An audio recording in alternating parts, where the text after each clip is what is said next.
बिस्मिल्लाहिर्रहमानिर्रहीम। हम कंटिन्यू कर रहे हैं अपनी lecture series on introduction to business, chapter number 9 production and operations management पे हम बात कर रहे थे। लास्ट लेक्चर में हमने डिफरेंट टेक्निक्स को देखा जो कि कंपैटिटिव भी बना सकती हैं किसी ऑर्गेनाइजेशन को और उनकी कॉस्ट को भी रिड्यूस कर सकते हैं। मेजर सेक्शन हमारे इस चैप्टर का बनता है वो है operations management planning. Operation management planning basically help करती है कि हम बहुत सारी जो प्रॉब्लम्स फेस कर रहे हैं, जैसे हम सर्विस देना चाहते हैं, हम मैन्युफैक्चरिंग स्टोर्स हैं, तो जो भी प्रॉब्लम्स हम इसमें महसूस करते हैं, if we are involve in a better planning process तो हम उनमें से बहुत सारी प्रॉब्लम्स को अवॉइड कर सकते हैं। सो जो ऑपरेशन मैनेजमेंट प्लानिंग के डिफरेंट एलिमेंट्स आते हैं या वो प्रॉब्लम्स जो हम फेस कर सकते हैं उसमें क्या चीज़ें हैं जी। पहली चीज़ हम जिस पे बात करेंगे that is the facility location, then facility layout, third पे हम बात करेंगे मटेरियल रिक्वायरमेंट प्लानिंग की, then purchasing, inventory control and quality control. So किसी भी ऑर्गेनाइजेशन में जब हम इस फैसिलिटी को प्लान कर रहे होते हैं, ऑपरेशंस मैनेजमेंट को एज अ होल प्लान कर रहे होते हैं, तो उस ऑर्गेनाइजेशन के फंक्शंस दूसरे से डिफर कर सकते हैं। सो इस कॉन्टेक्स्ट में ओवरऑल एक गाइडलाइन आपको प्रोवाइड की जा सकती है, बट रिसोर्सेज जो रिक्वायर्ड हैं दे मे बी डिफरेंट, लेकिन जो मैनेजमेंट इश्यूज जो हैं वो आपको ऑलमोस्ट सिमिलर नेचर के मिल सकते हैं। So that can bring insight of an individual के ओवरऑल ऑपरेशंस मैनेजमेंट को वो किस तरह से प्लान कर सकता है।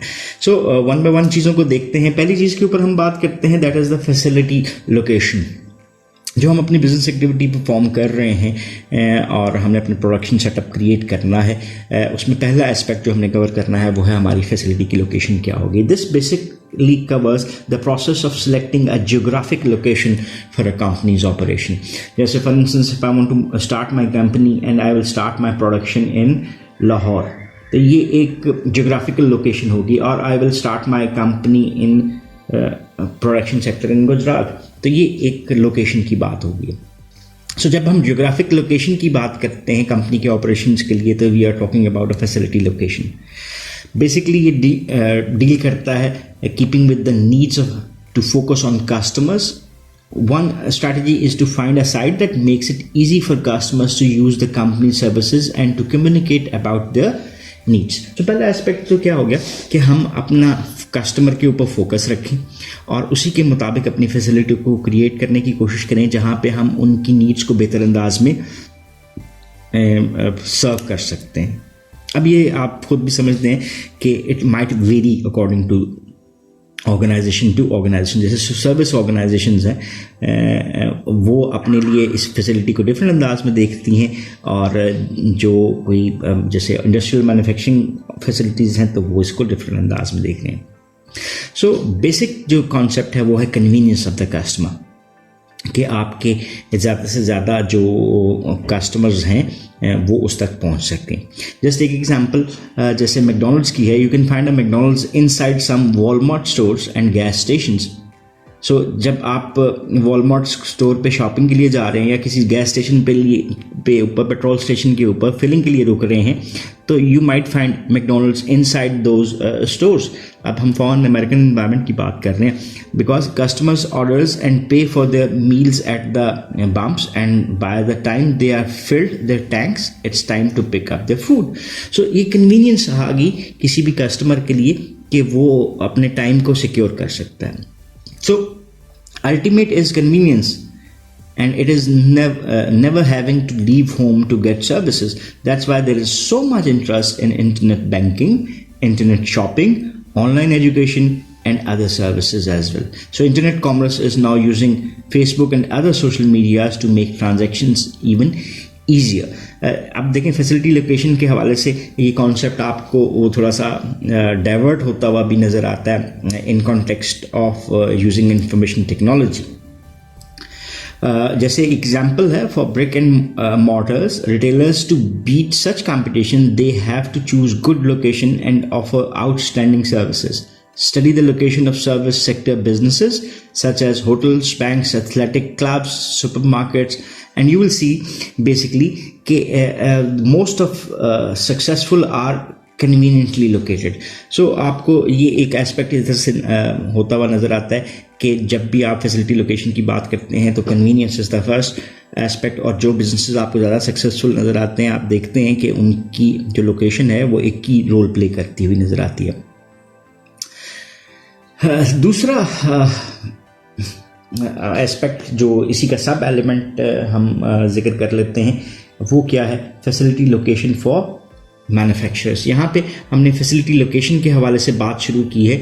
अभी हम देखते हैं कि फैसिलिटी लोकेशन फॉर मैन्युफैक्चरर्स क्या हो सकती है और फैसिलिटी जो है उसको हम किस अंदाज में कंसिडर कर सकते हैं। मैन्युफैक्चरर्स कौन है? जो लार्ज ऑर्गेनाइजेशंस हैं जो कि मैन्युफैक्चरिंग गुड्स क्रिएट कर रही हैं। जो geographical shift is in production sometimes results in pockets of unemployment in some geographical areas and tremendous growth in the others.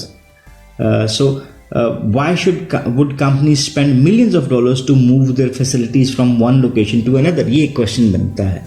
और उसके एज अ होल इस डिसीजन में वो क्या कंसिडर कर रहे होते हैं? वो कंसिडर करते हैं लेबर कॉस्ट को, availability of resources including labor, access to transportation that can reduce time to market, and proximity to the suppliers, proximity to the customers, crime rates, quality of life for employees, cost of living, and the need to train or retrain the local workforce.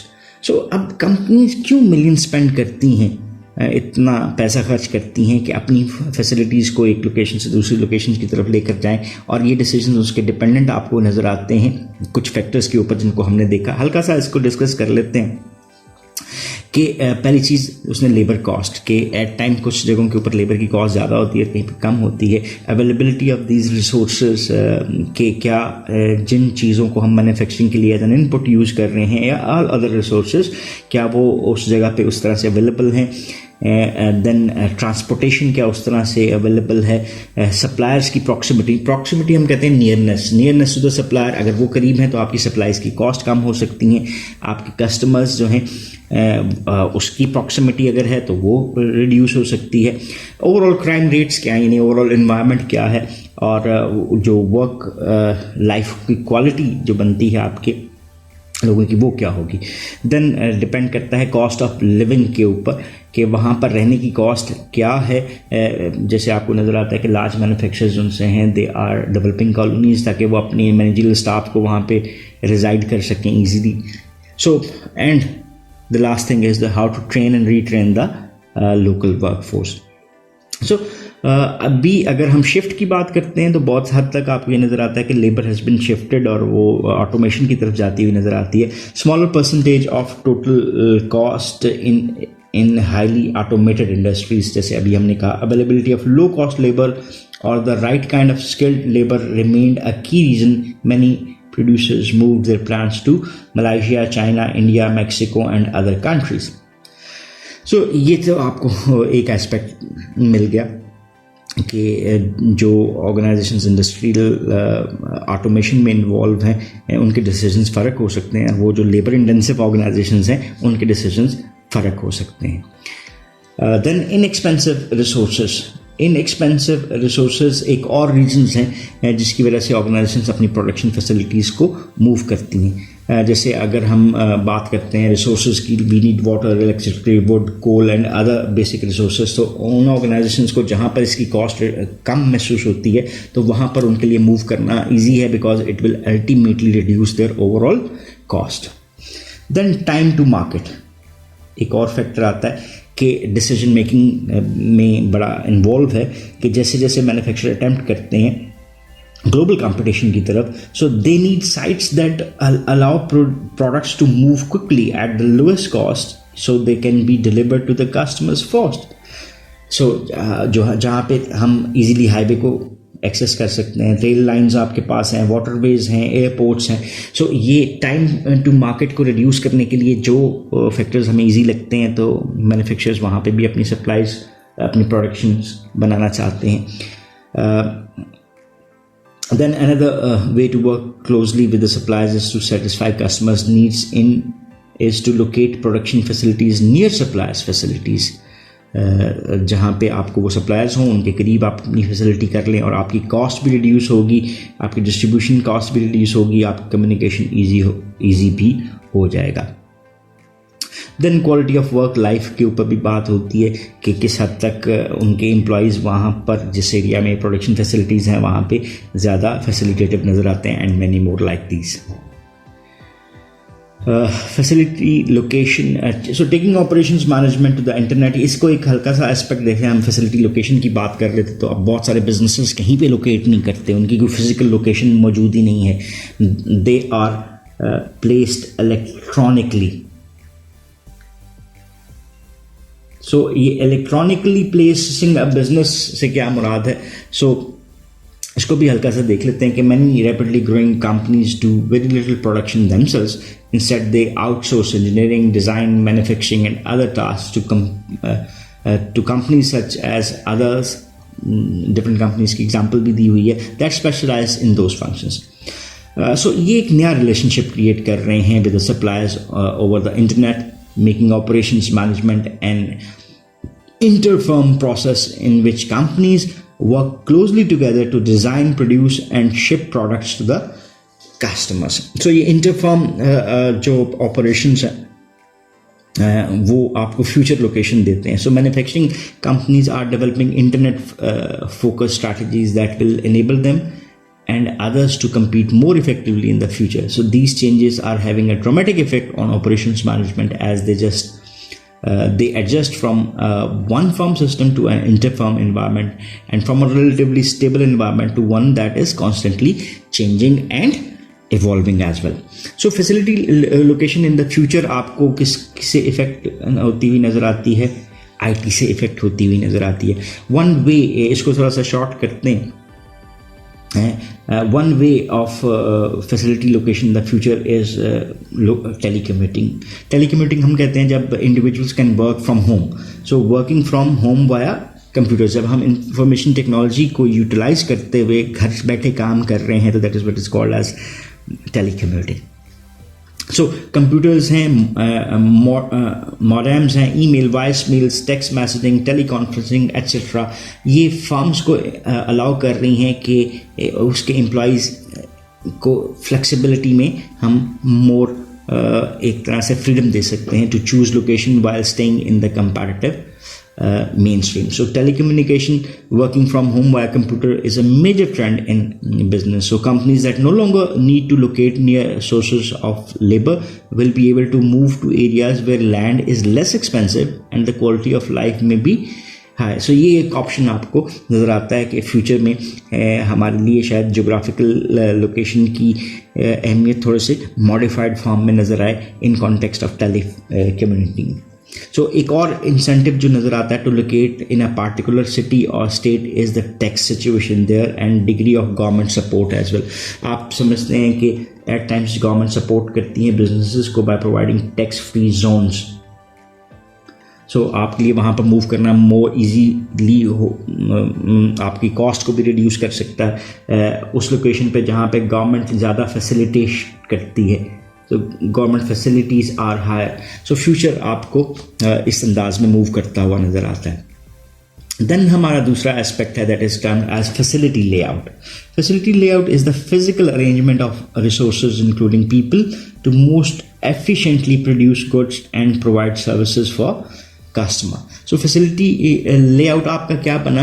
आपने arrangement करनी है अपने different resources की along with the human resource कि इस अंदाज में efficiently करें कि आप अपनी अशिया को बेहतर अंदाज में बेहतर सर्विसेज के साथ प्रोड्यूस कर सकें for the customers. So overall facility layout depends greatly on the process that are to be performed. So manufacturing के लिए फॉर्म ये डिफरेंट होगा, for service it will be different. For service, the layout is usually designed to help the customers find and buy things including on the internet. जैसे अब मैं एक store की बात कर लेता हूँ, फिजिकल स्टोर की, एक बैंक की बात कर लेता हूँ, तो आपने सर्विस का एक लेआउट क्रिएट करना है. सो कुछ स्टोर्स कियोस्क बना देते हैं, ये इनेबल करते हैं कस्टमर्स को कि अपनी गुड्स को ऑनलाइन सर्च कर लें, प्लेस ऑर्डर कर दें and make returns and credits payments in the store. So it depends upon the type of business that one wants to proceed. Some service-oriented organizations such as hospitals use layouts that improve efficiency just as manufacturers do. और बहुत सारी companies हैं are moving from an assembly line layout in which workers do only a few tasks at a time to a modular layout. पहले देख लेते हैं assembly line layout क्या है, जिसमें ये काम चल रहा है, इसमें मैं यहाँ पे हूँ, एक और बंदा यहाँ पे, और this is how we are basically performing our work एड. तो अब ऑर्गेनाइजेशंस उसमें मॉड्यूलर लेआउट के ऊपर आ रही हैं. मॉड्यूलर लेआउट क्या है? In which teams of workers combine to produce more complex units of the final product. So there may have been a dozen of more workstations on an assembly line to complete an automobile engine in the past, but all that work might be done in one module. So assembly line layout की बजाय companies are shifting towards modular layouts. So it depends upon the organization. So जो आपका process layout है, ये एक और चीज़ देख लेते हैं. When working on a major project such as bridges or on airplane, companies use a fixed position layout that allows workers to congregate around the product to be completed. So fixed position को use किया जाता है. For instance, one is responsible for the specific things to do. एक process layout भी आता है, is one in which similar equipment and functions are grouped together. ठीक है, जो प्रोसेस से रिलेटेड चीज़ें हैं उसको हम इकट्ठा कर देते हैं. The order in which the product visits a function depends on the design of the items. एक जगह पे, फिर दूसरी जगह पे, और फिर तीसरी जगह पे. So that's how a process layout works as well. So अपने लेक्चर को यहाँ तक रखते हैं. इस लेक्चर में हमने कोशिश की कि हम बेसिकली ऑपरेशंस मैनेजमेंट प्लानिंग के कुछ फंक्शंस को देख सकें. हमने फैसिलिटी लोकेशन की बात की, एंड देन हमने फैसिलिटी लेआउट की बात की. नेक्स्ट लेक्चर्स में हम मटेरियल रिक्वायरमेंट प्लानिंग, परचेजिंग और इन्वेंट्री कंट्रोल पे बात करेंगे. So that's all for this lecture for the moment, and if you still have any question or queries, so you can ask in the comment section and we would definitely love to answer those. So once again, thanking you. Have a nice time. Allah Hafiz.